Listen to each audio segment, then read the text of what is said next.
Assalamualaikum warahmatullahi wabarakatuh. Jumpa lagi dalam pembelajaran jarak jauh dekat di hati. Bagaimana kabar kalian anak-anak? Mudah-mudahan kalian sehat semuanya. Amin. Jangan lupa jaga kebersihan dan kesehatan. Cuci tangan, gunakan masker, berjemur, berolahraga, dan yang paling penting yaitu berdoa agar wabah ini segera berlalu. Amin ya robbal alamin. Nah, sarapan itu penting loh bagi tubuh. Siapa di sini yang belum sarapan? Segera sarapan ya. Dengan sarapan kalian sudah menghasilkan sumber energi. Ngomong-ngomong sumber energi, ada kaitannya loh dengan materi yang akan Ibu sampaikan pada pertemuan ini, yaitu tema 9 subtema 1, sumber energi yang dapat diperbarui dan tidak dapat diperbarui. Sumber energi yang tidak dapat diperbarui merupakan sumber energi yang dapat habis. Mengapa sih demikian? Karena energi ini berasal dari fosil, tumbuhan, atau makhluk hidup yang terpendam selama jutaan tahun. Maka dari itu, membutuhkan waktu lama untuk menghasilkan minyak bumi, batu bara, dan gas alam. Energi yang dapat diperbarui adalah sumber energi yang tidak akan habis walaupun digunakan terus-menerus. Walau demikian, kita harus tetap bijak dan hemat dalam menggunakan. Contoh sumber energi yang dapat diperbarui adalah angin, matahari, gelombang laut, pasang surut air laut, panas bumi, biofuel, air, dan biomasa.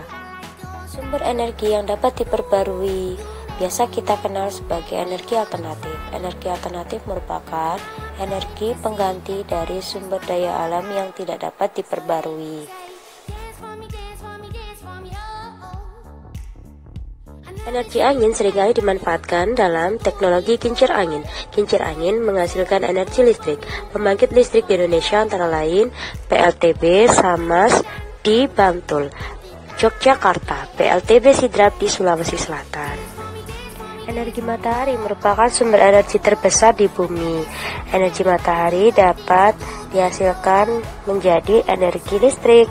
Nah, PLTS yang ada di Indonesia antara lain PLTS Karangasem di Bali, PLTS Raijua, PLTS Nude, dan PLTS Solo Barat di NTT. Energi gelombang laut atau ombak merupakan sumber energi yang berasal dari tekanan naik turunnya gelombang air laut. Namun sayangnya, sumber energi alternatif ini masih minim dikembangkan di Indonesia. Energi pasang surut air laut bersumber dari proses pasang surut air laut menghasilkan energi listrik. Terdapat dua sumber jenis energi pasang surut air laut. Pertama, perbedaan tinggi rendah air laut saat pasang surut, dan yang kedua, arus pasang surut terutama pada serat-serat yang kecil. Panas bumi merupakan energi termal panas yang dihasilkan dan disimpan di dalam bumi. Energi ini diyakini cukup ekonomis, melimpah, dan ramah lingkungan, namun terkendala pada teknologi eksploitasi yang hanya dapat dijangkau di sekitar lempeng tektonik. PLTP yang dimiliki Indonesia antara lain PLTP Sibayak di Sumatera Utara, PLTP Kamajang di Jawa Barat, PLTP Gunung Salak di Jawa Barat, PLTP Ulu Belu di Lampung, PLTP Dieng di Jawa Tengah, dan PLTP Lahendong di Sulawesi Utara.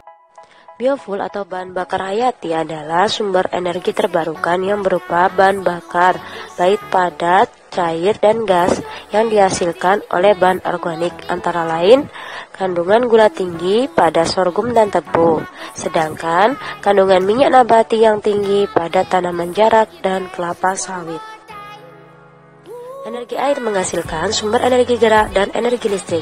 Mekanismenya yaitu air yang mengalir menghasilkan arus yang deras. Arus inilah yang menggerakkan kincir untuk memutar generator. Generator yang berputar akan menghasilkan energi listrik. Adapun PLTA di Indonesia antara lain PLTA Singkarak di Sumatera Barat, PLTA Gajah Mungkur di Jawa Tengah, PLTA Karangkates di Jawa Timur, PLTA Riam Kanan di Kalimantan Selatan, dan terakhir PLTA Larona di Sulawesi. Biomasa merupakan sumber energi yang berasal dari organisme yang hidup atau belum lama mati, seperti bahan bakar kayu limbah dan alkohol. Biomasa dimanfaatkan sebagai pembangkit listrik, dan PLTBM di Indonesia adalah PLTBM Pulau Balag di Gorontalo yang memanfaatkan tongkol jagung.